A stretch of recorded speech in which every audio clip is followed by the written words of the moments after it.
మూడో జాబితాలోనూ పలువురు సీనియర్ నేతల స్థానాలపై తెలుగుదేశం క్లారిటీ ఇవ్వలేదు. దీంతో ఏం చేయాలో నేతలకి దిక్కుతోచడం లేదు. చివరి జాబితా వరకు వేచి చూడటమా, అసమ్మతి స్వరం వినిపించడమా అంటూ భవిష్యత్ కార్యాచరణపై మల్లగుల్లాలు పడుతున్నారు. మాజీ మంత్రి దేవినేని ఉమకు తెలుగుదేశం అధిష్టానం షాక్ ఇచ్చింది. మైలవరం సీటు ఉమా ప్రత్యర్థి వసంత కృష్ణ ప్రసాద్ కు కేటాయించింది. వరుసగా 5 సార్లు ఎమ్మెల్యేగా పోటీ చేసిన ఉమా 4 సార్లు విజయం సాధించి మంత్రిగా పనిచేశారు. గత ఎన్నికల్లో వసంత కృష్ణ ప్రసాద్ పైనే పోటీ చేసి తొలిసారి ఓటమి పాలయ్యారు. ఈ ఓటమితో పాటు పార్టీలో ఆయనపై అసంతృప్తి ఉండడంతో ఈసారి టికెట్ ఇవ్వకుండా పక్కన పెట్టింది అధిష్టానం. వసంత కృష్ణ ప్రసాద్ టీడీపీలోకి రాకుండా మైలవరం టికెట్ దక్కించుకోవడం కోసం తీవ్ర ప్రయత్నాలు చేసి విఫలమయ్యారు దేవినేని ఉమా. టికెట్ రాకపోవడంతో ఉమావర్గం అసంతృప్తితో రగిలిపోతోంది. భవిష్యత్ కార్యాచరణపై మల్ల గుల్లాలు పడుతున్నారు.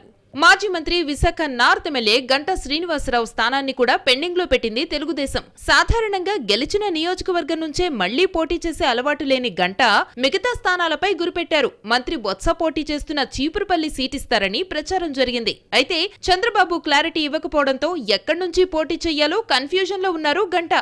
టీడీపీ సీనియర్ నేత కళా వెంకట్రావు, బండారు సత్యనారాయణ, ఆలపాటి రాజాకు సైతం మూడో జాబితాలో చోటు దక్కలేదు. దీంతో తమకు సీటు ఉంటుందా ఉండదా అన్నది సీనియర్ నేతలకు పాలుపోవడం లేదు. ఇక బీజేపీ, జనసేనల నుంచి అభ్యర్థుల ప్రకటన ఊసేలేదు. 3 పార్టీలు కలిసి ఇంకా 20 అసెంబ్లీ, 10 లోక్సభ స్థానాల్లో అభ్యర్థులను ప్రకటించాల్సి ఉంది.